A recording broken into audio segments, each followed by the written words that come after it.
دو بیٹے پوری زندگی والدین کو اگنور کرتے ہیں اور کوئی ذمہ داری پوری نہیں کی، بلکہ الٹا اس انتظار میں ہے کہ کب ماں باپ مریں اور ہم ان کی جائیداد کے وارث بن جائیں، کیا ایسی اولاد کو ماں باپ ڈس آن یعنی آگ کرنے کا شرعی حق رکھتے ہیں؟ شرعی حق تو کوئی نہیں ہے جی، شریعت تو آپ کو اجازت نہیں دیتی ہے، کیونکہ شریعت میں مال کا مالک اللہ ہے۔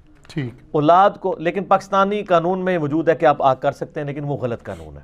جی، اسلام میں مال کا مالک کون ہے؟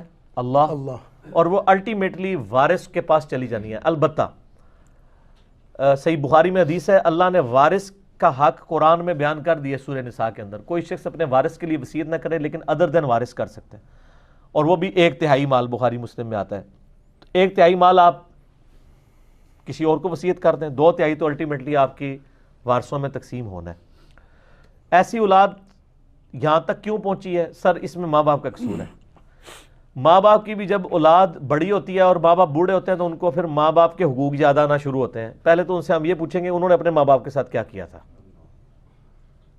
تو آپ کو جب وہ آپ ریورس کریں گے تو بالکل فوٹو کاپی چل رہی ہوگی۔ صحیح۔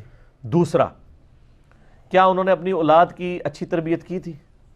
اچھی تربیت کریں گے دین کے مطابق تو دین ہی حق بتاتا ہے نا۔ جی، دنیا داری میں تو وہ جو کچھ کیا ہوا ہے، اولڈ ایج ہاؤسز بنائے ہوئے ہیں، وہ بالکل ٹھیک ہے، وہ کہتے ہیں انہوں نے یاشی کی تھی، اس کی سزا اولاد کی شکل میں ملی، تو ٹھیک ہے، اب ہمیں انجوائے کرنے کا وقت ہے، ان کو ہم پیسے دیتے ہیں اولڈ ایج ہاؤسز میں۔ یہ تو آپ کو دین ہی سکھاتا ہے نا سورہ بنی اسرائیل میں کہ ماں باپ دونوں بوڑھے یا دونوں میں سے ایک آپ کو بڑھاپے میں ملے تو ان کو اف تک مت کہو، ان کے سامنے عاجزی کے کندھے جھکا کے رکھو اور ان کے لیے دعا کرو، رب ارحمہما کما ربیانی صغیرا۔ بے شک۔ اور صحیح مسلم میں حدیث ہے، برباد ہو جائے وہ شخص جس کو ماں باپ دونوں یا دونوں میں سے ایک بڑھاپے میں ملے اور وہ ان کی مغفرت، ان کی خدمت کر کے اپنی مغفرت نہ کما سکے، بخشش نہ کروا سکے۔ یہ مسلم شریف میں حدیث ہے۔ ایک تو وہ حدیث ہے نا جو ترمذی اور حاکم میں ہے کہ نبی علیہ السلام پہلی سیڑھی پہ چڑھے اور فرمایا آمین، دوسری پہ، وہ تو ترمذی میں ہے۔ اس کا جو آخری حصہ ہے نا، پہلے پہ آپ نے فرمایا ہلاک ہو جائے وہ شخص جس کے سامنے آپ کا ذکر ہو وہ درود نہ پڑے، تو آپ نے فرمایا آمین، اللہم صلی علی محمد وعلی آل محمد۔ برباد ہو جائے وہ شخص جو رمضان کا مہینہ پائے اور اپنی مغفرت نہ کروا سکے، آپ نے فرمایا آمین۔ اور تیسرا فرمایا کہ برباد ہو جائے وہ شخص جو ماں باپ کو بڑھاپے میں دونوں یا دونوں میں سے ایک کو پائے اور ان کی خدمت کر کے جنت نہ کما سکے۔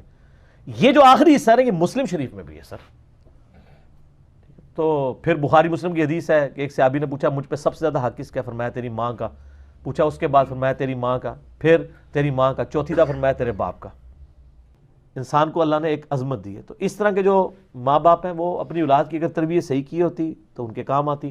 اب اگر نہیں آ رہی تو ایک کام ضرور کریں کہ ایسے ماں باپ ایک دفعہ اپنی اولاد کو بلا لیں، چائے پہ یا کھانے پہ منت مار کے کسی طریقے سے، اور بلا کے ان کو بتا دیں کہ بچوں جو کچھ تم ہمارے ساتھ کر رہے ہو اس میں کسی کا قصور نہیں ہے، تمہارا بھی نہیں، یہ میرا قصور ہے کہ میں تمہاری تربیت صحیح نہیں کر سکا، ٹھیک ہے جی۔